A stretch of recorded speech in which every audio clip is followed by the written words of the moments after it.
Hello students, welcome to my channel English with Ritesh. So today I will teach you about noun. So let's start. So what is noun?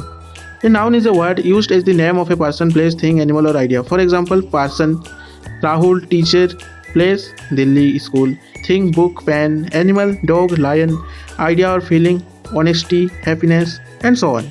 So there are 5 types of noun.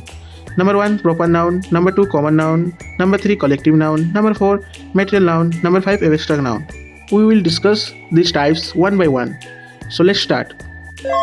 Number 1 is proper noun. A proper noun is the special name of a particular person, place or thing. For example, Ria, name of a girl, India, name of a country, Taj Mahal, name of a place. Note, proper nouns always start with a capital letter. Examples, Ria is my best friend. India is a beautiful country. We visited the Taj Mahal last year. Number 2 common noun. A common noun is a general name of a person, place or thing. For example, person, girl, boy, teacher, doctor.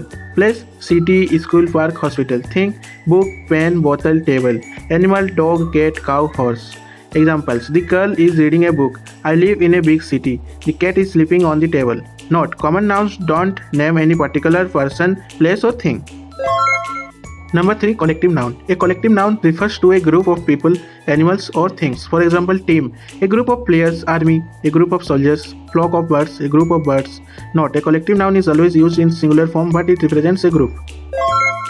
Number 4 material noun. A material noun is the name of a material of substance from which things are made. For example, gold, water, wood, iron, cotton. Example, gold is a precious metal. Last is abstract noun. An abstract noun names a feeling, quality, idea or state that cannot be seen or touched. For examples, honesty, love, bravery, knowledge, imagination.